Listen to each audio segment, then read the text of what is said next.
Welcome to the podcast, Let the Prophet Speak. Today we continue our study of the first book of Kings, that's Melachim Aleph. We are about to study chapter 6, that's Perek Vav.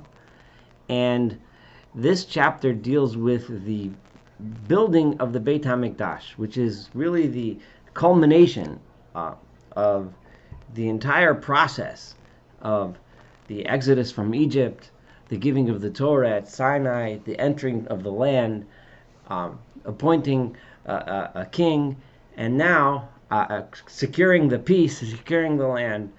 Now Shlomo, as we have described, has reached the height of wisdom, the height of strength. He did it through an atmosphere of peace, an atmosphere of making alliances, and through smart management of his government, securing all of the raw materials and the labor and everything necessary, and now he is about to build. It is important to point out, that if we remember, King David wanted to do the building, but God had told him, no, it's going to be for your son. And as we know from the book of Chronicles, David was a person who had to secure the kingdom through war, through fighting. This was not the purpose of the Beit HaMikdash. There's a lot of understandings of this. One of the things I wanted to point out was that when somebody is at war and fighting, then the God that they appeal to, the God of the foxholes, for example. In other words, they need God's help for strength to sometimes do things that are not so holy, to put it mildly, in order to achieve a greater aim, to secure peace, to secure security, and so on, and prosperity. So David, that was not an environment where a temple, a big, beautiful temple, should be built. God's presence was there. God's presence was felt through the people's prayers, the people's service that occurred with the ark that was traveled with them. But now they're settled in place, so we tend to focus on our own personal, wealth, our own personal pleasures, our own personal comfort. So we build homes, we build farms, we build businesses, and so on. So now the focus has to be, well, we need to make sure that there's a place for God in our lives, right? We need to make sure that when we're prosperous and when we're successful, that God has an important place in our lives. And the temple serves as a way of reminding us of this, a way of placing God within us in times of prosperity, in times of peace. This is why Shlomo is now going to take upon himself to build the house. He needs to remind the people, yes, everything is great, but we can't forget God. God is not only for when we're suffering and struggling. God is also needs to be the focus of our lives. In fact, now this is the real purpose. Now we need to transmit this message to the world and pay attention and focus on this as we read through the building of the Beit HaMikdash, and remember how important it is to realize that the focus of the Beit HaMikdash, the focus of the temple, is to bring this message of justice, of peace, and God's laws to the world. So Vayehi Vishmonim, and this could only be in this atmosphere of prosperity and peace and success. So today we'll begin this. A lot of this is measurements and descriptions, which may not be that exciting to read, but we're going to go through it anyway, and we'll find the lessons that we could find, because there certainly is much to be found here. Vayehi Vishmonim Shana v'Arba Meot Shana.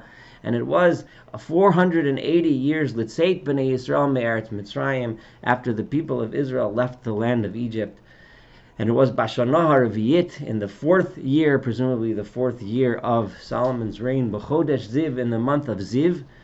It interestingly uses the language Ziv here to refer to the second month, to HaChodesh HaSheni, which is the second month.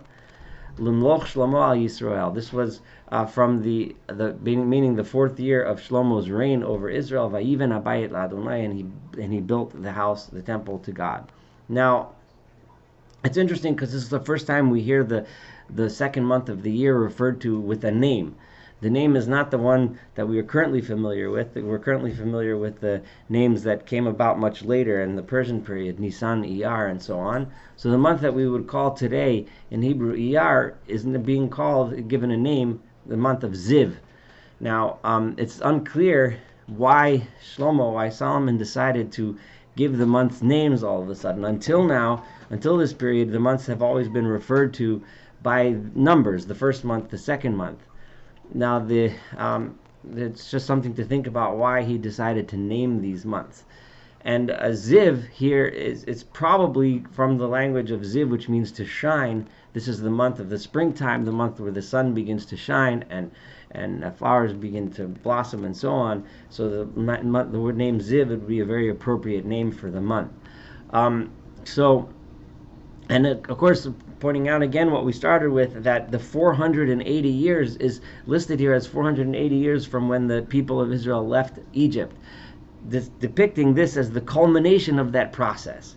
And it's for those that celebrate Pesach, Passover, you remember the song, the famous song of Dayenu, which goes through the process of the exodus from Egypt, and the culmination of that process is the building of the Beit HaBechira, the building of the Holy Temple. And that's what we're about to read here. And the house which the King Solomon built for God was Shishim Amo Arko, 60 Amot, 60 cubits long, V'esrim Rachbo, and 20 wide, V'shloshim Amo Komatzo, and 30 high. Now this is, an Amma is probably somewhere in the range of a foot and a half. So 60 amot length would be about 90 feet long, 30 feet wide, and probably about 45 feet tall. For those days, this would be a very impressively tall and impressive building. And the ha'ulam, and the hallway al pnei heichal habayit, which was built in front of the great hall within the house, was esrim amar arko. I'm not going to go deeply into these measurements. We're going to go through these quickly. If you want, there are books out there which have pictures and diagrams and so on. That's not really what I'm going to focus on, but we will read through them just to get a sense for the impressive grandeur of the building, and for some points which I'll point out as we go through it. Al Pnei Rochav Abayit, this went along the width of the house, Eser Ba'ama, which was 10 cubits deep, Rachba Al Pnei Abayit, its width across the house. And this next verse 4, Vayas Labayit, he made for the house Chalonei Shikufim Atumim, which is interesting, as the Talmud in I think it's in Tractate Sanhedrin points out, that these windows are Shikufim Atumim.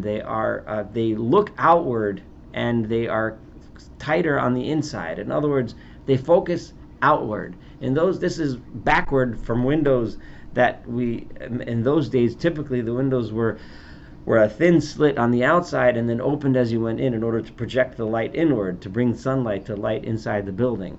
These were deliberately done the opposite way, and the symbolism being imagining that this building is built to project its light out onto the world, as opposed to bringing light in. This would be a source of light to the world, and these windows represented that in the way they were built. Vayivan al kir habayit yatzia saviv. And along the outside of the building, so the building, the base of the building, which we just said, discussed before, along the outside of the building there was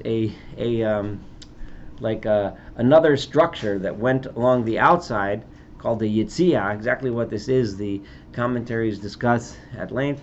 At Kirot Habayit Saviv, which went along the walls of the house on the outside, Lehechal V'Ladvir, the walls which were the walls of the Heichal, the great hall, Dvir being the Holy of Holies, Vayatzela Ot Saviv, and he made all kinds of side chambers around the outside of this. Hayetzia Tachtona, I'm going to go through this quickly.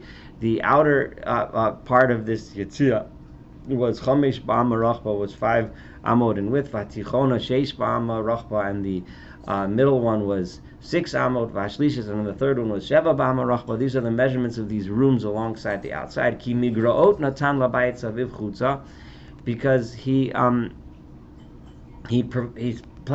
places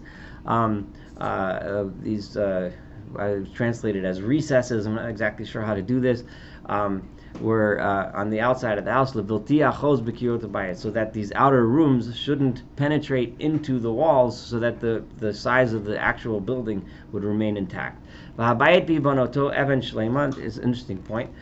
The house, when it was being built, for those of you that remember from the Torah rules, that the Mizbeach, the altar itself, cannot use iron tools when cutting those stones.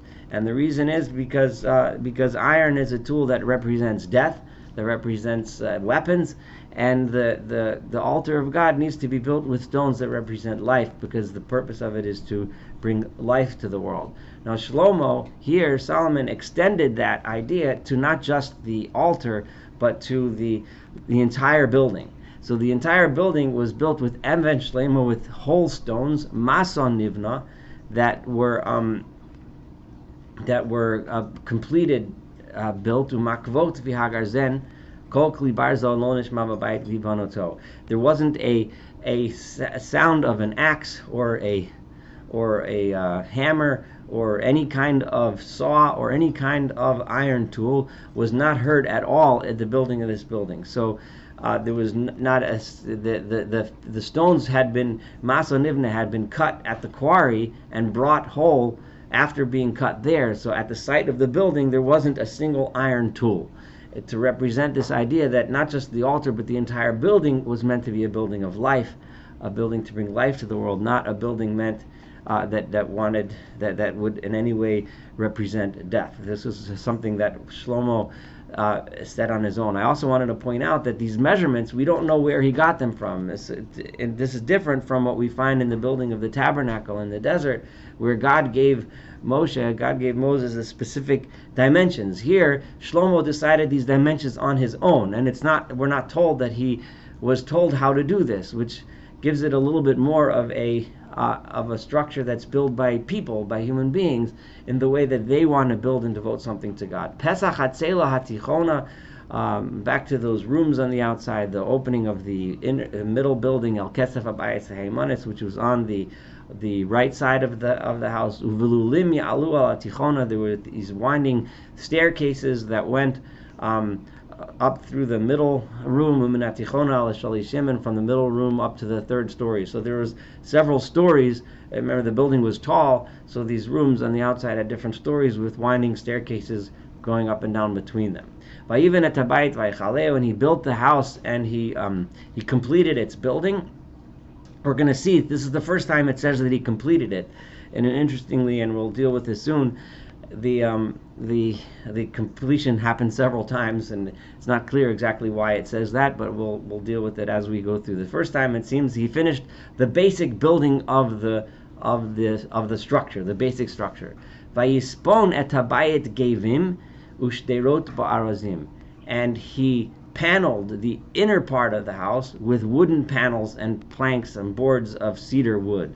So the building, this main structure was the stones that we just talked about, but if one were to walk in the building, one would see the walls of wood. It would be paneling of wood on the inside, and this would have been very impressive to someone walking inside. And this outer structure with all the rooms was built across the entire house, which was also 5 amot in height. And then if you looked from the outside, you would see only cedar wood, because the buildings on the outside were also made of wood, so you wouldn't see actually the stone. So this is the first description of the building, of the basic structure of the building, as opposed to the rooms. And now I'm gonna finish with a small little speech here, which is kind of stuck in the middle of this chapter, describing all these measurements of God's word to Solomon, which really points out and gives us a flavor and idea of what the point of this building is. And something which, for those of you who have been studying with me, or we all know that the words between the prophets and the people of Israel that's going to ensue for the next couple hundred years after the building of the temple is going to be this give and take between the people who think that the building is that it's the ritual, it's the building that's important. The building will save us, the rituals that we perform in there, while the prophets keep telling the people that no, that's not the point. It's not the building. The building might be a place where you can come for inspiration, for focus, for people to come together, and so on.